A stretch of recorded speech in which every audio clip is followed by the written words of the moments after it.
दुअर से आवेलन पियवा त धनिया रज करई, धनिया रज करई हो। पिया चढ़ी गईले 8वां महीनवा, ननद ले अवतैल, ननद ले अवतई हो।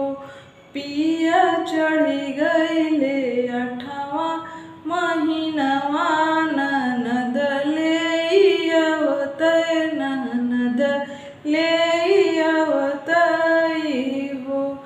धान रूठल बाईनी बहिनी हमारा, बुलावे नाही आई है, बुलावे नाही आई है हो। धान रूठल बाईनी बहिनी हमारा, बुलावे नाही आई है, बुलावे नाही आई है हो।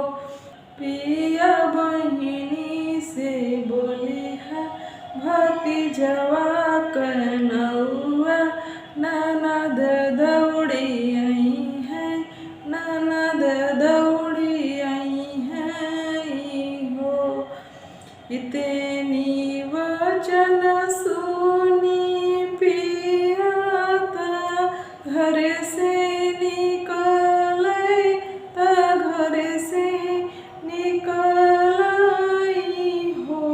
पिया चली पड़लन बहिनी के घरवा, द्वारे पर पहुँच गईले हो।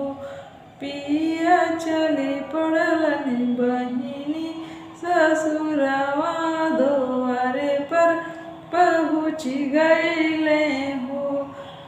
घरवा पहुँच पिया बहिनी से अर्ज करे, बहिनी से अर्ज करे हो।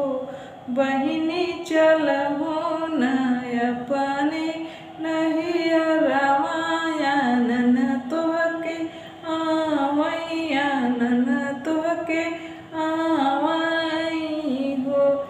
बहिनी चलहो न अपने नहिया रामायण तोहके आवैयानन तोहके आवई हो। इतनी वचन सुनी बहिनी त मुँह बीच कावे, त मुँह मोड़ी लावई हो। भैया नहीं जइब तोहरे नगरिया, भौजी के दुअरिया आई हो।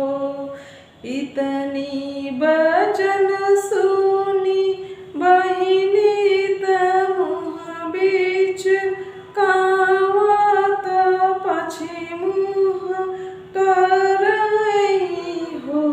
भैया नहीं जइब तोहरे नगरिया, भौजी के दुअरिया आई हो।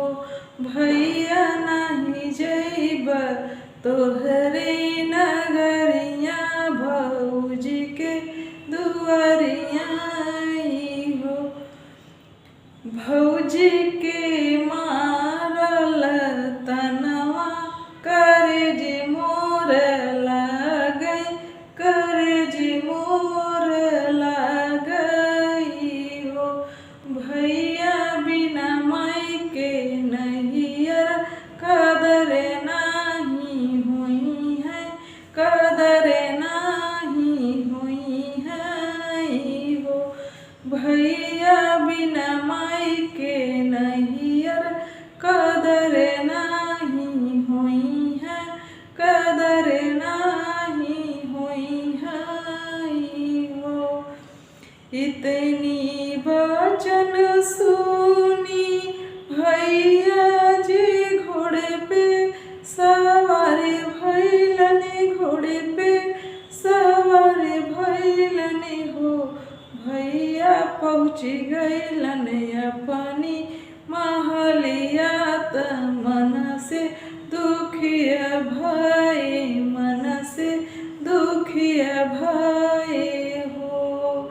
भैया पहुँची गईलन अपने महलिया त मन से दुखिया भये, मन से दुखिया भये हो। घर में से आवेली निधानता पिया से अरज करई, पिया से अरज करई हो।